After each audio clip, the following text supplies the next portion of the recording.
இன்னைக்கு நம்ம பார்க்க போற டாபிக் வந்து why did God create people and what is our purpose? தேவன் ஏன் நம்மை உண்டாக்கினார்? நம்முடைய நோக்கம் என்ன? இந்த உலகத்துல வாழ்வதற்கான நம்முடைய நோக்கம் என்ன அப்படிங்கறத நம்ம பார்க்க போறோம். இது வந்து ஒரு ரொம்ப முக்கியமான ஒரு கேள்வி. ஏன் அப்படின்னா, நாம நாம எதுக்காக எதுக்காக ஆண்டவர் வந்து உண்டாக்குனார் அப்படிங்கிறது தான் நம்முடைய வாழ்க்கையில ஒரு நோக்கத்தை கொடுக்கும் அப்படிங்கிறத நம்ம பார்க்குறோம். அதே வேளையில ஆண்டவர் வந்து நம்மை உண்டாக்கின அந்த நோக்கம் இருக்கு இல்லைங்களா? அந்த நோக்கம் வந்து அவருடைய தன்மை மற்றும் அவருடைய இயல்பு இருக்கு இல்லைங்களா? அதை சார்ந்தது தான் அதுல வேரூன்றி இருக்கிறது அப்படிங்கிறத நம்ம பார்க்குறோம். ஸோ நாம எதுக்காக இந்த உலகத்துல வாழ்றோம்? நம்முடைய நம்முடைய நோக்கம் என்ன? நம்மள வந்து எதுக்காக ஆண்டவர் இந்த உலகத்துல படைச்சாரு அப்படிங்கிறத நம்ம பார்க்கும்போது, அதுல இருந்து நாம ஆண்டவருடைய தன்மை என்ன? அவருடைய சிந்தனை என்ன, நம்மை பற்றி இருக்கிற சிந்தனை என்ன அப்படிங்கிறத நாம புரிஞ்சுக்க முடியும். ஒவ்வொரு காரியத்தை பத்தி ஒவ்வொரு நோக்கத்தை பத்தியும் ஆண்டவர் வந்து ஏன் நம்மளை படைத்தார் அப்படிங்கிற அந்த நோக்கங்களை குறித்து நான் உங்ககிட்ட பேசும்போது, இதுல எப்படி மக்கள் சிலர் தவறா புரிஞ்சு வச்சிருக்காங்க அப்படிங்கிறதையும் நான் சொல்ல போறேன். ஒரு சிலர் வந்து எப்படி புரிஞ்சு வச்சிருக்காங்க அப்படின்னா, கடவுள் வந்து நம்மளை படைத்தது ஏதோ அவர் வந்து தனிமையாக உணர்ந்தார் அப்படிங்கிறதுக்காகவும், யாராவது ஒருத்தவங்களை அவர் நேசிக்கணும் அப்படிங்கிற தேவை இருந்தது அப்படிங்கிறதுக்காக அவர் நம்மளை படைச்சு அவரோடு இருக்கும்படியாக, அல்லது அவரை அன்பு செலுத்தும்படியாக அவர் நம்மளை படைச்சாரு அப்படின்னு சொல்லிட்டு சிலர்லாம் நினைக்கிறாங்க. நிச்சயமா நாம அவர் அன்பு செலுத்துவதற்காக தான் படைச்சாரு, அவரோடு இருக்கிறதுக்காக தான் படைச்சாரு. ஆனா ஆண்டவர் வந்து தனிமை உணர்வுல இருந்ததாகவோ, அல்லது தனிமையாக அவர் இருந்தாரு, அதனால நம்மளை வந்து அன்பு கூறுவதற்கு யாரையாவது ஒருத்தவங்களை படைக்கணும் அப்படிங்கிறதுக்காக நம்மளை படைச்சாரு அப்படின்னு நம்ம சொல்ல முடியாது. ஏன் அப்படின்னா, பைபிள்ல வந்து ஆண்டவர் செல்ஃப் சஃபிஷியண்டா இருக்காரு. அதாவது அதை சுயமாக போதுமானவராக அவர் இருக்கிறார். தனக்குத்தானே போதுமானவராக அவர் இருக்கிறார். அவர் யாரையும் தன்னுடைய உணர்வு பூர்வமான தேவைகளுக்கு சார்ந்து இருக்கவில்லை.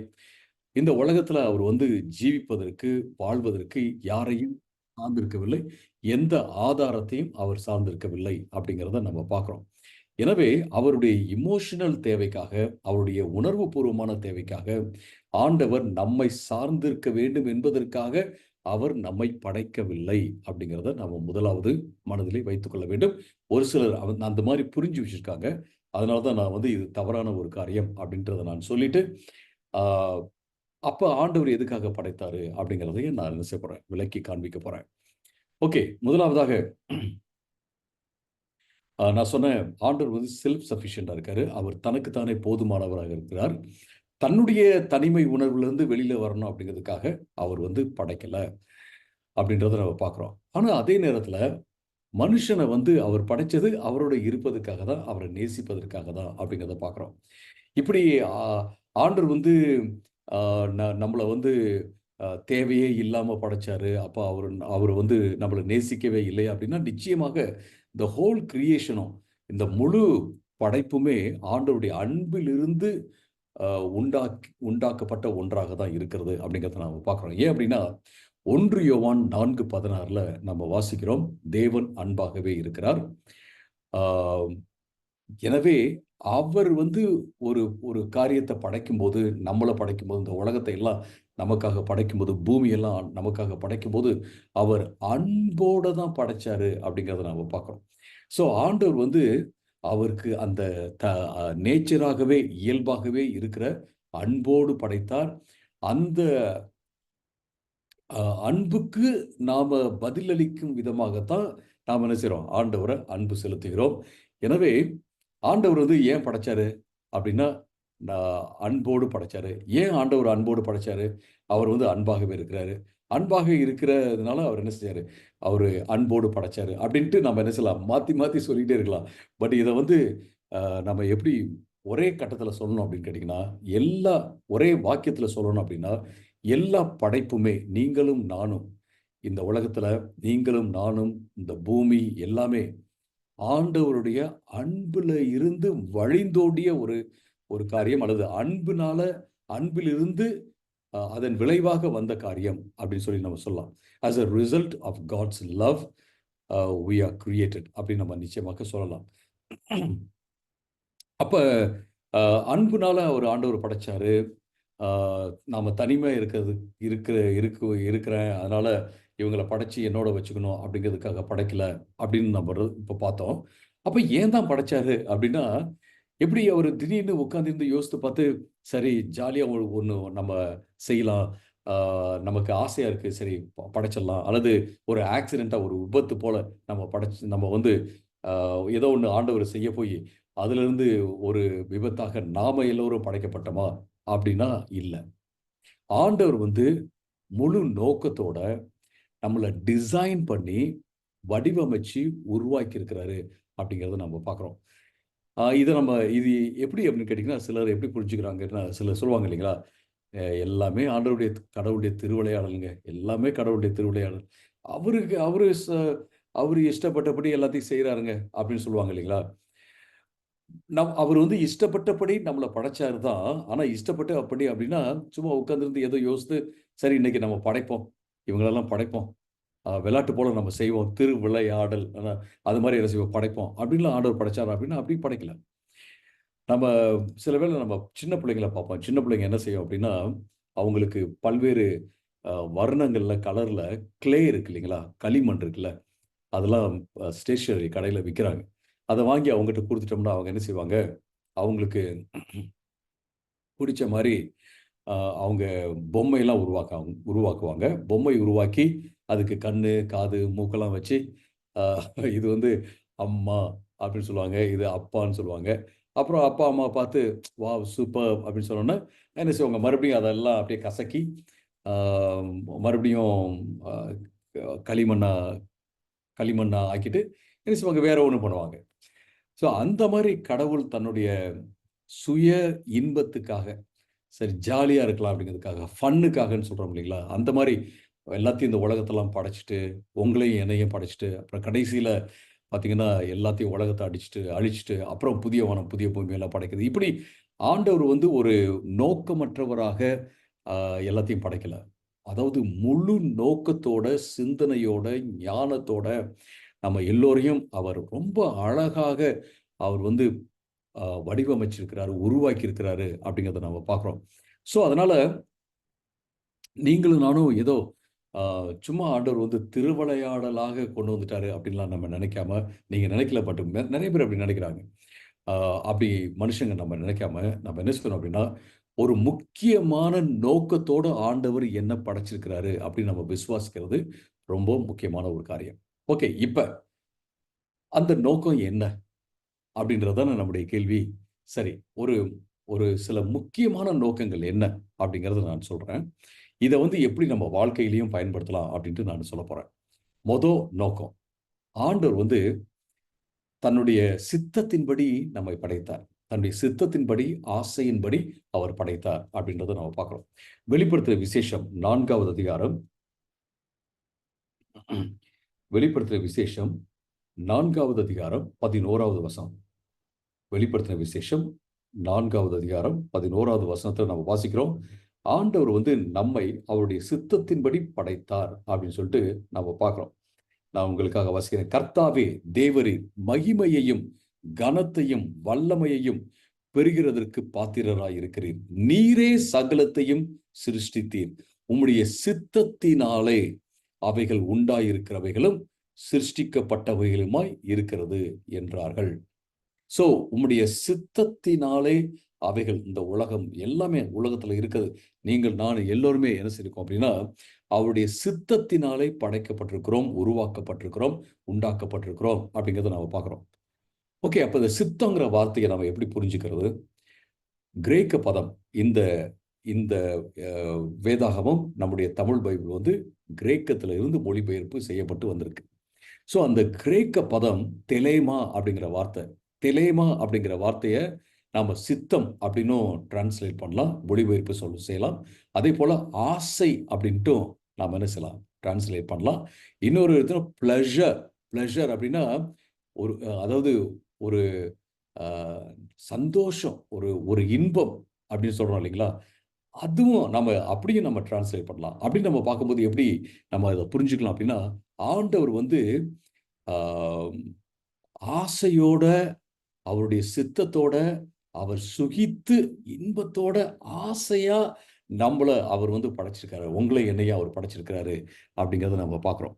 ஸோ இது ரொம்ப ரொம்ப முக்கியமான ஒரு காரியம். சித்தம் அப்படின்னும்போது நமக்கு எப்படி அப்படின்றது சிலர்லாம் கேள்வி கேட்கலாம். பட் இந்த வார்த்தைக்கு அர்த்தம் என்னன்னா, ஆசை, சித்தம், அப்புறம் சுகித்து, அதாவது இன்பத்தோட ஆசை ஆசையா ஆண்டவர் வந்து நம்மள படைச்சாரு அப்படின்றத நம்ம பார்க்குறோம்.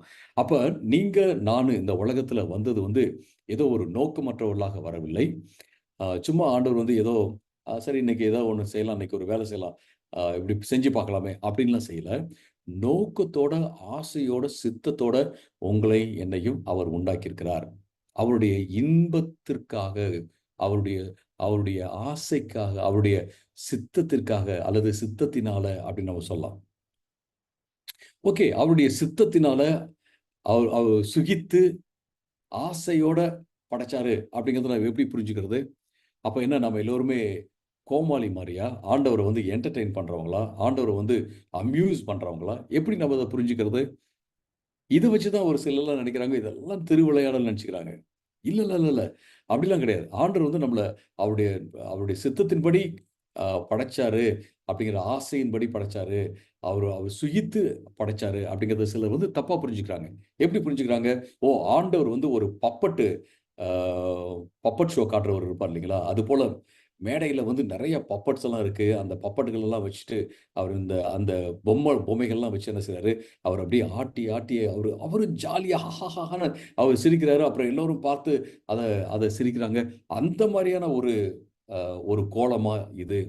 அந்த மாரியான ஒரு காட்சியா இது? இல்ல. அப்படி யாரும் நெனச்சாங்க அப்படின்னா, அவங்க வந்து தவறா ஆண்டவர புரிஞ்சுக்கிட்டாங்க அப்படின்றத நாம பார்க்கிறோம். ஆண்டவர் வந்து அவர்கிட்ட வந்து அவர வந்து என்டர்டெயின் பண்றதுக்காக அல்லது பொழுதுபோக்குக்காக நம்ம நம்ம வாழல. ஆண்டவருடைய சித்தத்த செய்யறதுக்காக நம்ம வாழ்றோம். ஆண்டவருடைய சித்தத்த செய்றதுக்கு. எத வச்சு நம்ம ஆண்டவருடைய சித்தத்த செய்வதற்கு, நமக்கு ஆண்டவர் நம்ம படைச்சபோது, நமக்கு நமக்கு வந்து சுய சித்தத்த குடுத்திருக்காரு. சுதந்திரத்த குடுத்திருக்காரு.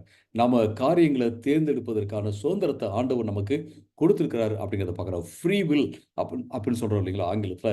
அத ஆண்டவர் குடுத்திருக்காரு. நம்மள வந்து பப்பட் மாரிலாம் அவர் வந்து உண்டாக்கல. அவருடைய கையில இருக்கிற பப்பட்ஸ் கிடையாது நாம. அல்லது ஒரு சதுரங்க விளையாட்டுல வந்து நம்ம காய் நவுத்துறோம் இல்லைங்களா? அந்த மாரியான காய்லாம் கிடையாது. காய் நவுத்துறோம்ல, அது போலலாம் நம்ம கிடையாது.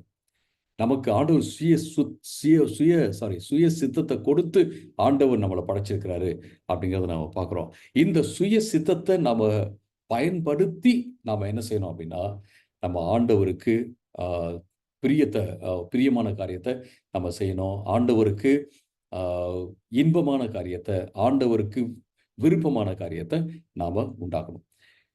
இன்னொரு டிரான்ஸ்லேஷன் எப்படி இருக்கு அப்படின்னு கேட்டீங்கன்னா, God created what was pleasing to him. ஆண்டவருக்கு எது பிரியமா இருந்துச்சோ, அத ஆண்டவர் படைச்சாரு. அது நீங்களும் நானும் அப்படின்ட்டு NLT அப்படிங்கிற ஒரு டிரான்ஸ்லேஷன்ல இருக்கிறத பார்க்கிறோம். நியூ லிவிங் டிரான்ஸ்லேஷன்ல. அப்ப நாம அவருக்கு பிரியமானது இது எதுவோ, அத பிரியத்தோட அவர் படைச்சாரே, அதை போ அது அதுக்கு பதிலாக நாம என்ன செய்யணும் அப்படின்னா, அவருக்கு பிரியமா நடந்து கொள்ள வேண்டும். அவருக்கு சந்தோஷத்த கொடுக்க வேண்டும் அப்படிங்கிறத நம்ம பார்க்கிறோம். ஓகே. ஸோ அ இது முதலாவது ஒரு காரியம். பட் இத குறித்து நம்ம இன்னும் கூட கொஞ்சம் நம்ம சிந்திக்கலாம். அப்ப ஆண்டவர் வந்து பிரியத்தோட சிந்தி அ பிரியத்தோட, ஆசையோட, தன்னுடைய சித்தத்தோட நம்மள படைச்சிருக்காரு அப்படின்னா, அவருடைய பரிபூர்ண அன்புல இருந்து இந்த படைப்பு எல்லாம் வந்திருக்கு அப்படின்னா, அந்த அந்த அன்பு இருக்குல்ல, அவருடைய நேச்சர் அப்படின்னு சொன்னேன். அப்படின்னம்போது, அவருடைய ஆசை, அப்புறம் அவருடைய சித்தம் எல்லாமே அவருடைய அன்புல தான் வேரூன்றி இருக்கிறது. ஏன்னா, தேவன் அன்பாகவே இருக்கிறார் அப்படின்றத பார்க்கிறோம். ஸோ, மனுஷங்கள அவருடைய அன்பை பெற்றுக்கொள்பவர்களாக அவர் உண்டாக்கியிருக்கிறார் அப்படிங்கிறத பார்க்கிறோம். ஸோ, அவருடைய அன்பை பெற்றுக்கொள்ளணும் அப்படின்னா, இப்ப ஆண்டவர் நம்மள நேசிக்கிறாரா? ஆண்டவர் தொடர்ந்து நேசித்துக்கிட்டே இருக்கிறாரா? அப்படின்னா, நிச்சயமாக அவர் தொடர்ந்து நம்மை நேசித்துக் கொண்டே இருக்கிறார். யோவான் 3:16 நம்ம வாசிக்கிறோம் இல்லைங்களா? ஆண்டவர் இந்த இந்த உலகத்தை இவ்வளவாய் அன்பு கூர்ந்து தன்னுடைய ஒரே பேறான குமாரனை நமக்காக ஜீவனை கொடுப்பதற்காக அவர் தந்தார் அப்படிங்கிறத நம்ம பார்க்கிறோம். ஸோ ஆண்டவருடைய அன்பு ஒரு நாளும் மாறவே இல்லை. அவர் நம்மளை படைச்ச போது நேசிச்சாரு. அவர் தொடர்ந்து நம்மளை அவர் வழியை விட்டு போனதுக்கு அப்புறம் கூட அவர் என்ன செஞ்சாரு, அவர் வந்து நம்மளை நேசிச்சாரு அப்படிங்கிறத நம்ம பார்க்குறோம். ஸோ இந்த நம்மை படைத்த ஆண்டவர் நம்மை நேசிக்கிற ஆண்டவராக இருக்கிறாரு அப்படிங்கிறத நாம மறந்து விடக்கூடாது.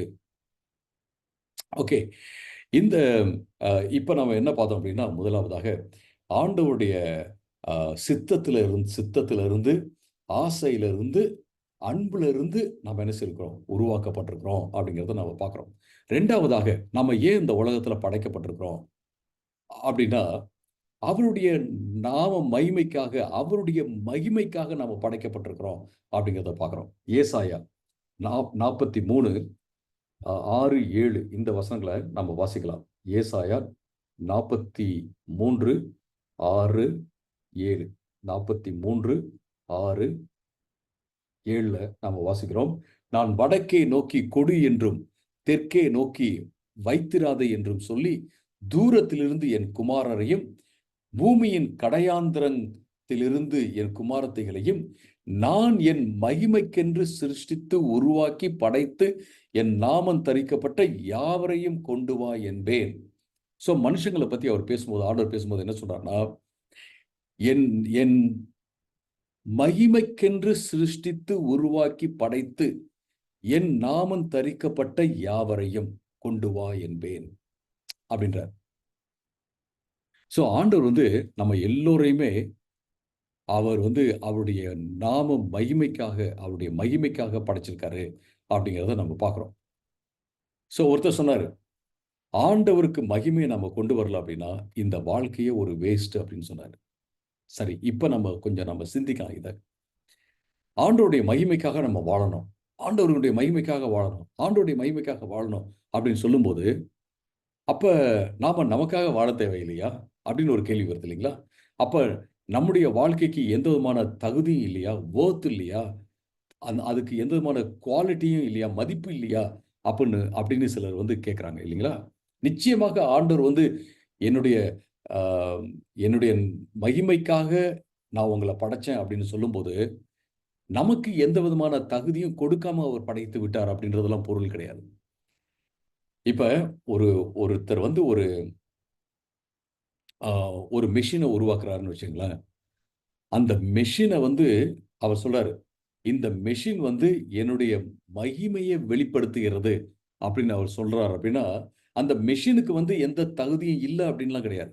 அந்த மெஷினுக்கு இருக்கிற வேல்யூ இருக்கு, அந்த மெஷினுக்கு இருக்கிற வொர்த், அந்த தகுதி, அந்த மதிப்பு எல்லாமே இருக்கு. ஆனா அந்த மெஷின் வந்து எப்படிலாம் வேலை செஞ்சு மக்களுக்கு நன்மை செய்யுது அப்படின்னு நீங்க பார்க்க நீங்க என்ன சொல்வீங்கன்னா, இந்த மெஷினை படைச்சார் இல்லைங்களா, அவரை தான் புகழ்ந்துகிட்டே இருப்பீங்க. ஓ வா, சூப்பர்! ஓ, யாருப்பா இந்த மெஷினை உருவாக்குனது, இது சூப்பரா வேலை செய்யுது, நல்லா வேலை செய்யுது, இதெல்லாம் செய்யுது, அதெல்லாம் செய்யுது அப்ப நம்ம சொல்லுவோம்ல, அதுதான். ஆனா அந்த மெஷினை நம்ம தூக்கி போடுறது கிடையாது. ஸோ ஆண்டவர் வந்து உங்களை என்னை எப்படி பார்க்கிறாரு? தகுதி உள்ளவர்களாக பார்க்கிறாரு. அதே போல மதிப்புள்ளவர்களாக பார்க்கிறாரு அப்படின்றத நம்ம பார்க்கிறோம். இயேசு கிறிஸ்துவுடைய இரத்தத்தை கொடுத்து தேவன் நம்மை விலை விலைக்கு வாங்கினார் அப்படின்னு சொல்லிட்டு வசனம் இருக்கிறத நம்ம பார்க்கிறோம். 1 பேதுரு 1வது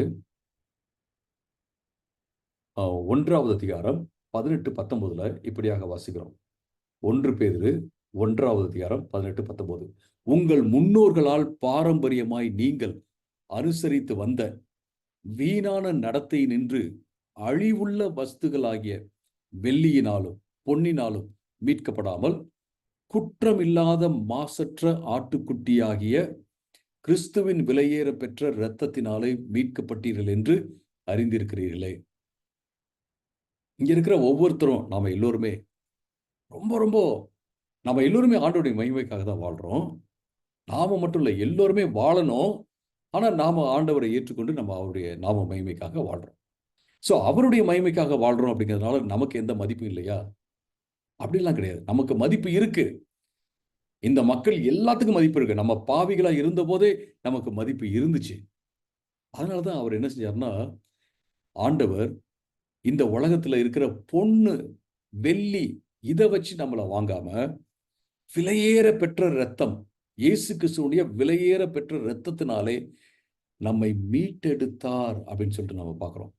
மாசற்ற, குற்றமில்லாத, விலையேற பெற்ற இந்த வார்த்தைகள்லாம் பயன்படுத்தி தான் இயேசு கிறிஸ்துவுடைய ரத்தத்தை குறித்து இந்த இடத்துல வேதவசனம் பேசுகிறது.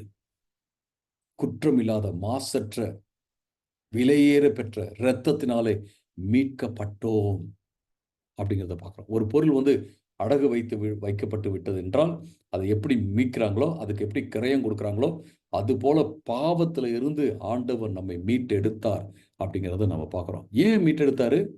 உங்களுக்கு எனக்கு எந்த விதமான தகுதியும் இல்லை, எந்த விதமான வேல்யூ இல்லை, வொர்த் இல்லை அப்படின்னு அவர் செஞ்சிருப்பாரா? இல்லை, செய்ய மாட்டார். நீங்களும் நானும் இப்போ யாராவது ஒருத்தவங்க உடம்பு சரியில்லாமல் இருக்காங்கன்னு வச்சுங்களேன், யாரோ ஒருத்தவங்க ஹாஸ்பிட்டலில் உடம்பு சரியில்லாமல் இருக்காங்க, அவங்களுக்கு போயிட்டு பயங்கரமாக செலவழித்து எப்படியாவது அவங்க சுகப்படுத்தி கொண்டு வரணும் அப்படின்னு நம்ம நினைப்போமா? ஆனால் அதே இது நமக்கு அன்பானவர்களாக இருந்தால் நம்ம என்ன செய்வோம்? எவ்வளவு முடியுமோ நம்மளால முடிஞ்ச அளவுக்கு நம்ம பணத்தை போட்டு அவங்கள நம்ம கொண்டு வந்துடணும், சுகப்படுத்தி கொண்டு வந்துடணும் அப்படின்னு நம்ம யோசிப்போம் இல்லைங்களா? அதுதான். ஸோ ஆண்டவர் விலையேற பெற்ற ரத்தத்தை கொடுத்து உங்களையும் என்னையும் அவர் மீட்டெடுத்தார் அப்படிங்கிறது எதை காண்பிக்குது அப்படின்னா, ஆண்டவர் உங்களையும் என்னையும் மதிக்கிறாரு. உங்களுக்கும் எனக்கும் ஒரு மதிப்பு இருக்கு.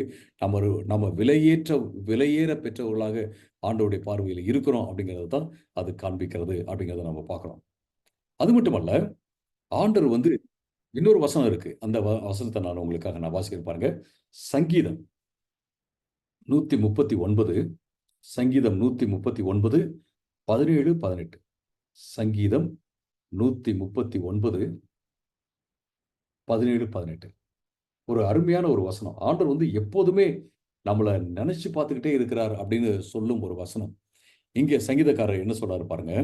தேவனே, சங்கீதம் 139, 17, 18.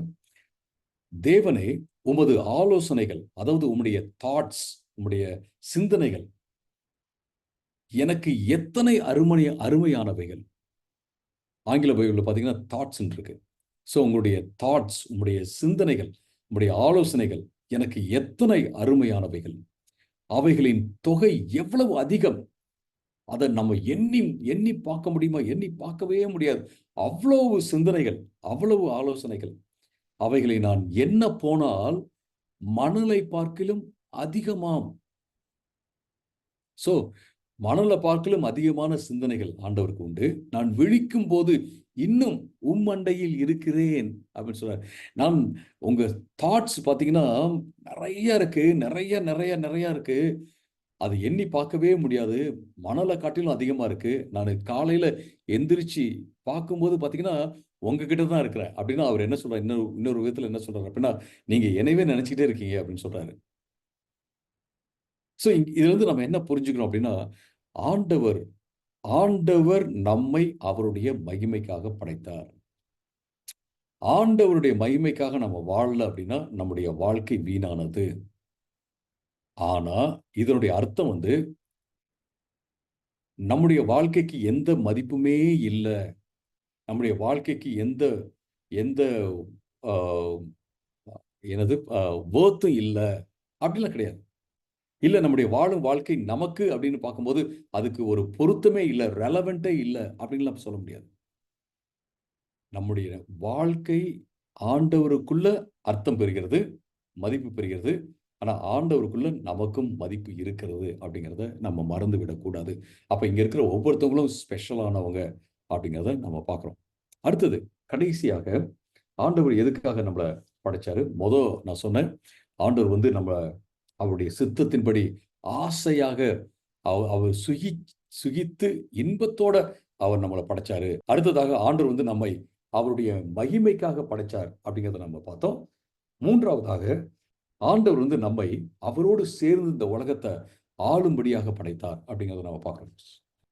ஆளும்படியாக படைத்தார் அப்படிங்கிறத நம்ம பார்க்கிறோம். நீங்க ஆதியாகமம் 1வது அதிகாரத்துல 26வது வசனத்துக்கு நீங்க போனீங்கன்னா, ஆதியாகமம் 1வது அதிகாரம் 26வது வசனத்துல, பின்பு தேவன் நமது சாயலாகவும் நமது ரூபத்தின்படியையும் மனுஷனை உண்டாக்குவோமாக, அவர்கள் சமுத்திரத்தின் மச்சங்களையும் ஆகாயத்து பறவைகளையும் மிருக ஜீவன்களையும் பூமி அனைத்தையும் பூமியின் மேல் ஊறும் சகல பிராணிகளையும் ஆளக்கடவர்கள். தேவன் தம்முடைய சாயலாக மனுஷனை சிருஷ்டித்தார். அவனை தேவனுடைய சாயலாகவே சிருஷ்டித்தார். ஆணும் பெண்ணுமாக அவர்களை சிருஷ்டித்தார். பின்பு தேவன் அவர்களை நோக்கி, நீங்கள் பலுகி பெருகி பூமியை நிரப்பி அதை கீழ்ப்படுத்தி சமுத்திரத்தின் மச்சங்களையும் ஆகாயத்து பூமியின் மேல் நடமாடுகிற சகல ஜீவ ஜந்துக்களையும் ஆண்டு கொள்ளுங்கள் என்று சொல்லி தேவன் அவர்களை ஆசீர்வதித்தார் அப்படிங்கிறத பார்க்கிறோம். இதுல பல்வேறு காரியங்களை நாம பார்க்கலாம். ஆண்டவர் தேவ சாயல்ல நம்மை படைத்தார். அது மட்டுமல்ல, தேவ சாயல்ல ஏன் படைச்சார் அப்படின்னு கேட்டீங்கன்னா, நம்மை இந்த தேவ சாயல் அப்படிங்கிறதுக்கு அர்த்தம் அவரை போல நம்மளை படைச்சாரு அப்படின்னு சொல்லலாம். அவர் சாயலாக, இந்த சாயல் அப்படிங்கிறதுக்கு இமேஜ் அப்படிங்கிற வார்த்தையும் உபயோகப்படுத்தப்பட்டிருக்கு. அப்புறம் லைக்னஸ் அப்படிங்கிற வார்த்தையும் இருக்கு. அவருடைய ரூபம், அவருடைய சாயல், இந்த ரெண்டையும் எப்படி நம்ம புரிஞ்சுக்கணும் அப்படின்னு கேட்டிங்கன்னா, ஆண்டவர் கை காலு கண்ணெல்லாம் உள்ளவராக இருக்கிறார். அது போல நம்மையும் கை காலு கண்ணு உள்ளவராக படைச்சிருக்கார் அப்படின்ட்டு நம்ம புரிஞ்சுக்க முடியாது. ஏன்னா பைபிள் ரொம்ப ரொம்ப தெளிவா சொல்லுது, தேவன் ஆவியாகவே இருக்கிறார் அப்படின்னு சொல்லிட்டு. அவரை யாரெல்லாம் ஆராதிக்கிறார்களோ அவர்கள் ஆவியோடும் உண்மையோடும் ஆராதிக்க வேண்டும் அப்படின்னு வேதம் மிக தெளிவாக சொல்கிறது. இப்ப தேவன் ஆவியாக இருக்கிறார். ஆனா நம்மள என்ன செய்யிருக்காருன்னு கேட்டீங்கன்னா, இந்த சரீரத்தோட படைச்சிருக்காரு. இந்த ரூபம் சாயல் அப்படிங்கிற வார்த்தையை எப்படி புரிஞ்சுக்கணும் அப்படின்னா, என்ன வேலையை ஆண்டவர் மனுஷனை படைச்சு கொடுக்கிறார், மனுஷனுக்கு கொடுக்கிறார் அப்படிங்கிறத வைத்து நம்ம புரிந்து கொள்ளலாம். மனுஷனை படைச்சிட்டு மனுஷனுக்கு ஒரு ஒரு கமிஷன், ஒரு கட்டளை கொடுக்கிறாரு. என்ன கட்டளை அப்படின்னா, நீங்க பலுகி பெருகுங்கள், பூமியை நிரப்புங்க, அதை கீழ்ப்படுத்துங்க, நீங்க அதை ஆண்டு கொள்ளுங்க, பூமி அனைத்தையும் ஆண்டு கொள்ளுங்க அப்படின்னு சொல்றாரு. இந்த பழுகி பெருகுங்க, பூமியை நிரப்புங்க, கீழ்ப்படுத்துங்க, இது எல்லாத்தையுமே ஒரே வார்த்தையில நாம சொல்லலாம் அப்படின்னா, ஆண்டவர் இந்த பூமி அனைத்தையும் ஆண்டு கொள்ளும்படியாக மனுஷனை படைத்தார். அப்ப இந்த சாயல் ரூபம் அப்படிங்கிற வார்த்தையை நான் புரிஞ்சுக்கிறதுக்கு ஆண்டவர் என்ன கட்டளை கொடுத்தார் அப்படிங்கிறது தான் பார்க்கணும் அப்படின்னு நான் சொன்னேன் இல்லைங்களா? அப்ப இது ரெண்டையும் நம்ம கனெக்ட் பண்ணி பார்க்கும்போது நம்ம என்ன புரிஞ்சுக்கிறோம் அப்படின்னா, இந்த உலகத்துல ஆண்டவரோடு சேர்ந்து இந்த உலகத்தை ஆள்வதற்காக படைச்சார். அப்படின்னா ஆண்டவருடைய பிரதிநிதிகளாக இந்த உலகத்துல நம்ம இருப்பதற்காக படைத்தார் அப்படின்றத நம்ம பார்க்கிறோம்.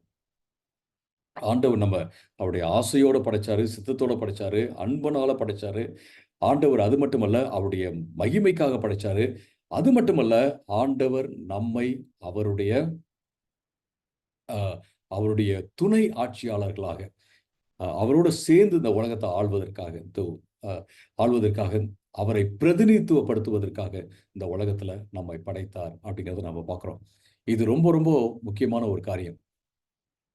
ஏன் அப்படின்னு கேட்டீங்கன்னா, நிறைய பேர் இதை புரிஞ்சுக்காததுனால மனுஷங்களை பாகுபாடோட பார்க்குறாங்க. ஃபார் எக்ஸாம்பிள், ஒரு திருமணத்துல நானும் பங்கு பெற்றேன். அதுல ஒரு பிரசங்கர் எப்படி பிரசங்கம் பண்ணார் அப்படின்னா, ஆண்டவர் ஆணை மட்டும்தான் தன்னுடைய சாயல்ல படைச்சாரு, பெண்ணை தன்னுடைய சாயல்ல படைக்கல. ஆணுல இருந்து பெண்ணை படைச்சதுனால ஆணுகிட்ட இருந்த சாயல் பெண்ணுகிட்ட வந்துருச்சு. அப்ப ஆண் தான் ரொம்ப முக்கியம். ஏன்னா தேவ சாயலை பெண்ணுக்கு கொடுத்ததே ஆண் தானே அப்படின்னு சொல்லிட்டு அவர் அதாவது ஒரு லாஜிக்கை பில்ட் பண்ணி அவர் பேசினார். பட் நீங்க இப்ப நான் வாசிச்ச வசனங்கள்ல நீங்க பார்க்கலாம், 27ல முக்கியமாக தேவன் 26ல நான் அதை வாசிக்கிறேன். 26ல நமது சாயலாகவும் நமது ரூபத்தின்படியையும் மனுஷனை உண்டாக்குவோமாக அப்படின்னு சொல்லும்போது, மனுஷனை அப்படிங்கிற வார்த்தை is a generic term. Generic term அப்படின்னா, மனுஷனை நம்பாதீங்க அப்படின்னு நம்ம சொல்றோம் இல்லைங்களா? மனுஷனை நம்பாதீங்கன்னு சொல்லும்போது, அந்த ஆணை நம்பாதீங்க, பெண்ணை நம்புங்க அப்படின்னு நம்ம சொல்ல. ஆண் பெண் மனிதர்களை நம்பாதீர்கள் அப்படின்னு சொல்றோம் இல்லைங்களா? இந்த மனிதன் அப்படிங்கிற வார்த்தை ஜெனரிக் டேர்ம், பொது பதம் இருக்கிறது இல்லையா? அந்த பொதுவான வார்த்தையை தான் இங்க வேத புஸ்தகம் யூஸ் பண்ணுது. உங்களுக்கு இது தெளிவா புரியணும் அப்படின்னா, நீங்க NIV டிரான்ஸ்லேஷன் வாசிச்சீங்கன்னா, ஹியூமானிட்டின்னு அப்படின்னு இருக்கும். ஹியூமானிட்டி, காட் கிரியேட்டட் ஹியூமானிட்டி அல்லது ஹியூமன் பீயிங்ஸ் அப்படின்னு இருக்கும். ஸோ அதான் இதுல இருந்து நம்ம புரிஞ்சுக்கிறது. அடுத்தது பார்த்தீங்கன்னா 27ல தேவன் தம்முடைய சாயலாக மனுஷனை சிருஷ்டித்தார். இங்கேயும் பார்த்தீங்கன்னா மனுஷன் அப்படிங்கிறது ஜெனரிக் டேர்ம், பொதுவான பதமாக தான் உபயோகப்படுத்தப்பட்டிருக்கு. மனுஷனை சிருஷ்டித்தார், தமது சாயலாக சிருஷ்டித்தார். அவனை இங்க மேஸ்குலின்ல தான் இருக்கு. ஏன்னு கேட்டீங்கன்னா, இந்த மனுஷனுங்கிறது மேஸ்குலின்ல இருக்கிறதுனால இது மேஸ்குலின்ல இருக்கு. அதாவது ஆண் பால்ல இருக்கு. ஏன்னா மனுஷன் அப்படிங்கிறதும் ஆண் பால்ல இருக்கு. ஆனா மனுஷன் அப்படிங்கிறது வந்து டெஃபினட் ஆர்டிகல்ல இருக்கு. டெஃபினட் ஆர்டிகல் இருக்கு இல்லைங்களா? யூஸ் பண்றோம்ல. அது வந்து டெஃபினட் ஆர்டிகல் போட்டு ஆத்மா அப்படின்னு போட்டிருக்கு. த மேன் அப்படின்னு போட்டிருக்கு. த மேன் அப்படின்ட்டு ஹீப்ரு லாங்குவேஜ்ல வந்துச்சு அப்படின்னா, அது வந்து ஜெனரிக் டேர்ம். மனுஷங்க எல்லாரையும் அது குறித்து காண்பிக்கிறது அப்படின்ட்டு நாம சொல்லலாம். ஸோ மனுஷனை சிருஷ்டித்தார், அவனை தேவ சாயலாக சிருஷ்டித்தார், ஆணும் பெண்ணுமாக அவர்களை சிருஷ்டித்தார். அவர்களை சிருஷ்டித்தார். அவர்களை, அவனை, மனுஷன், இது எல்லாம் பார்த்தீங்கன்னா, அதாவது கிராமர் படி கரெக்டா இருந்தாலும், கான்செப்ட் என்ன அப்படின்னு கேட்டீங்கன்னா, இலக்கணத்தின்படி ஆ இந்த 2ம் ஒண்ணா தான் வரணும். மனுஷன் அப்படிங்கிறது ஆண் பால்ல வந்துச்சுன்னா, அப்புறம் அதனுடைய ப்ரொனவுன் இருக்கு இல்லைங்களா? அவன் அப்படிங்கிறது என்ன செய்யணும்? ஆ ஆண் பால்ல தான் வரணும். கிராமர் படி. ஆனா அவர்களை சிருஷ்டித்தார் அப்படின்றது பார்த்தீங்கன்னா, ஆணும் பெண்ணுமாக சிருஷ்டித்தார் அப்படின்னு வர்றது பார்த்தீங்கன்னா, இந்த கான்செப்ட், என்ன கருத்து இங்க சொல்லப்படுகிறது அப்படிங்கிறத காண்பிக்குது. என்ன கருத்து சொல்லப்படுகிறது அப்படின்னா, ஆணையும் பெண்ணையும் ஆண்டவர் தேவ சாயலிலேயே படைச்சாரு. ஆணையும் பெண்ணையும் ஆண்டவர் படைக்கும்போது, அவர்களை பிரதிநிதிகளாகவே படைச்சாரு. ஆணையும் பெண்ணையும் படைக்கும்போது, ஆண்டவர் அவரோடு சேர்ந்து இந்த உலகத்தை ஆள்வதற்காக படைச்சாரு அப்படிங்கிறத நம்ம பார்க்கிறோம். ஆனா மனுஷங்க என்ன செய்றாங்க? பாகுபாடு காண்பிக்கிறாங்க. ஆண், பெண் அப்படிங்கிற பாகுபாடு. இத கொண்டு போயிட்டு இன்னும் அ நெறைய விஷயங்கள்ல மக்கள் பயன்படுத்துறாங்க. நம்ம எல்லோருமே அதாவது அ இனம், மொழி இந்த பாகுபாடுகள்லாம் மக்கள் மத்தியில இருக்கு. சரி, இப்ப நாம எல்லோருமே இந்த உலகத்துல ஆண்டவருடைய பிரதிநிதிகளாக படைக்கப்பட்டிருந்தாலும், ஆ நாம பிரத்தியேகமாக நாம ஆண்டவருக்குள்ள இருக்கிறதுனால நம்ம ஒவ்வொரு நாளும் ஜெபம் பண்றோம். உம்முடைய ராஜ்யம் வருவதாக அப்படின்னு பிரேயர் பண்றோம் இல்லைங்களா? உம்முடைய ராஜ்யம் வருவதாக அப்படின்னு பிரேயர் பண்ணும்போது, நம்ம என்ன செய்றோம் அப்படின்னா, ஆண்டவருடைய ராஜ்யத்த நாம கொண்டு வரோம். ஆண்டவருடைய ராஜ்யம் எங்க இருக்கு? இயேசு பிரசங்கம் பண்ணார்.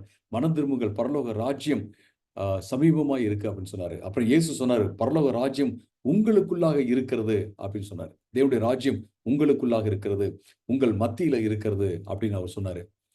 சோ, தேவனுடைய ராஜ்யம் இருக்கும் இடம் நிச்சயமாக ஏதோ ஒரு ஜியோகிராபிக்கல் ஆ ஆ ஒரு ஒரு ஸ்பேஸ் அப்படின்னு நம்ம நினைச்சுக்க கூடாது.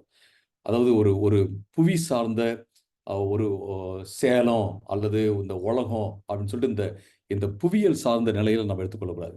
அஃப்கோர்ஸ் ஆண்டவர் எல்லா இடத்துலயும் இருக்காரு. ஆண்டவருடைய மகிமை எல்லா இடத்துலயும் நிறைஞ்சிருக்கு. ஆண்டவருக்குடைய ஆட்சி எல்லா இடத்துலயும் இருக்கு. ஆனா வசனம் தேவனுடைய ராஜ்யம் உங்களுக்குள்ள இருக்கு அப்படின்னு சொல்லும்போது, அவர் நமக்குள்ள நம்ம நமக்குள்ள என்ன செய்றாருன்னா, அவர் ஆட்சி பண்றாரு அப்படின்றத நம்ம பார்க்கிறோம். அவர் நமக்குள்ள ஆட்சி பண்ணா தான் நம்ம என்ன செய்ய முடியும்? இந்த உலகத்துல ஆட்சி பண்ண முடியும் அப்படிங்கிறத பார்க்கிறோம். உம்முடைய ராஜ்யம் வருவதாக அப்படின்னு சொல்லும்போது, இந்த ராஜ்யம் வந்து இந்த பூமி எங்கும் வருவதாக அப்படின்னு நம்ம சொல்றோம். Including ourselves. நம்மையும் சேர்த்து நம்ம சொல்றோம். எல்லா இடத்துலயும் அவருடைய ஆட்சி வரணும். எல்லா இடத்துலயும் அவருடைய ஆட்சி வரணும். கடைசியாக அவருடைய ஆட்சி என்ன செய்யப்போகுது? வரப்போகுது அப்படிங்கிறதையும் நாம பார்க்கிறோம். 2ஆம் வருகையில வரப்போகுது அப்படிங்கிறத பார்க்கிறோம். சரி. இப்ப இது வந்து நம்முடைய அன்றாட வாழ்க்கைக்கு வந்து எப்படி பொருந்தும்? மொத நாம என்ன பார்த்தோம் அப்படின்னா, ஆண்டவர் அவருடைய பிரியத்தின்படி, அவருடைய சித்தத்தின்படி, ஆசையின்படி நம்மள படைச்சாரு அப்படிங்கிறத நாம பார்க்கிறோம். அப்ப நம்ம என்ன செய்யணும் அப்படின்னா, நம்முடைய அன்றாட வாழ்க்கையில நாம இத எப்படி பயன்படுத்தலாம்? பிரியத்தின்படி, ஆசையின்படி, அன்பின்படி, தம்முடைய அன்புனால சித்தத்தின்படி படைச்ச அந்த ஆண்டவருக்கு நாம என்ன செய்யணும்? பிரியம் உள்ளவர்களாக இருக்க வேண்டும். அதுதான் ரொம்ப ரொம்ப முக்கியமான ஒரு காரியம். ஒரு மெஷின் வந்து நான் சொன்னேன் இல்லைங்களா? உதாரணம். இந்த ஒரு மெஷின வந்து படைச்சவர் எப்படி அத படைச்சிருக்காரோ, எப்படி செயல்படும்படியாக அந்த மெஷின வந்து படைச்சிருக்கிறாரோ, அது அதன்படி அது செயல்படவில்லை என்றால், அந்த மெஷின் வாழ்வதற்கே ஒரு அர்த்தமே இல்லை அப்படிங்கிறத நம்ம பார்க்குறோம். ஒரு ஒரு வாஷிங் மெஷின் இருக்குன்னு வச்சுங்களேன். அந்த வாஷிங் மெஷின் வந்து துணியே வாஷ் பண்ணலை அப்படின்னா அது வாஷிங் மெஷின்னு சொல்ல முடியுமா? எதையுமே வாஷ் பண்ணல. அது வேற வேற ஒண்ணு செய்து அது வந்து ஆம், அதாவது தரைய வந்து கூட்ட போகுதுன்னு வச்சுக்கங்களேன்.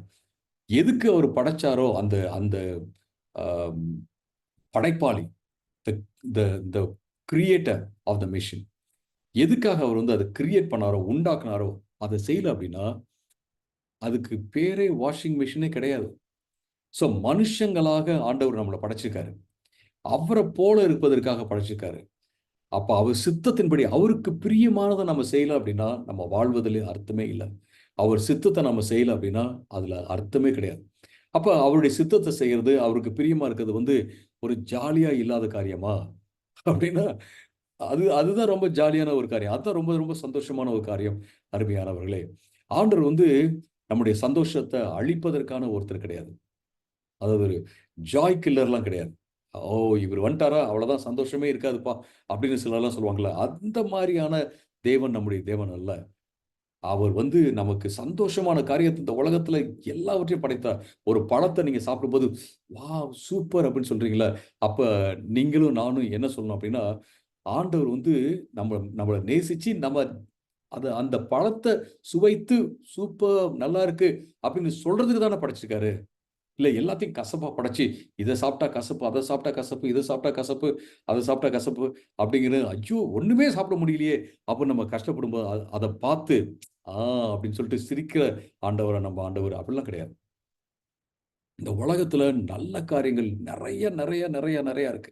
இன்ஃபாக்ட் நான் என்ன சொல்லுவேன்னா, எல்லாமே நல்ல காரியம் தான். ஈவன் ஒரு கிட்சன்ல ஒரு கத்தி இருக்கு அப்படின்னா, அது நல்லதுக்காக தான் அங்க இருக்கு. ஆனா அத மனுஷன் எடுத்து தவறான காரியத்துக்கு பயன்படுத்துறான் அப்படிங்கிறத பார்க்கிறோம். இந்த உலகத்துல உள்ள அந்த தாது சத்துக்கள் எல்லாமே வந்து நல்லதுக்காக தான் இருக்கு. ஆனா மனுஷன் என்ன செய்றான்? எடுத்து அத தவறான காரியத்துக்கு பயன்படுத்துறான். ஃபார் எக்ஸாம்பிள் கோல்ட எடுத்து அவன் என்ன செய்றான்? தன்னுடைய சுயநலத்துக்காக பயன்படுத்துறான். இந்த உலகத்துல பணத்தினுடைய மதிப்ப வந்து ஆ நிர்ணயம் பண்றதுக்கு, அது இதுக்குன்னு எல்லாத்துக்கும் பயன்படுத்தி அவன் என்ன செய்றான்? இந்த உலகத்த நாசம் பண்றான். ஓகே. ஸோ ஆண்டவர் தன்னுடைய சித்தத்தின்படி படைச்சார் அப்படின்னா, நம்ம அன்றாட வாழ்க்கையில அவருடைய சித்தத்த நாம செய்ய வேண்டும். அடுத்ததாக ஆண்டவர் வந்து நம்மள வந்து அவருடைய மகிமைக்காக படைச்சாரு அப்படிங்கிறத நம்ம பார்க்கிறோம். அவருடைய மகிமை அப்படின்னா, நான் சொன்ன அ அகைன் மறுபடியும் அந்த அ மெஷின் உதாரணத்தை நம்ம சொன்னோம் அப்படின்னோம்னா, அந்த மெஷின் வந்து தன்னுடைய படைத்தவருடைய அந் அ அ எவ்வளவு சூப்பரான படைப்பாளி அப்படிங்கிறத அது அந்த மெஷின் காண்பிக்குதுல்ல.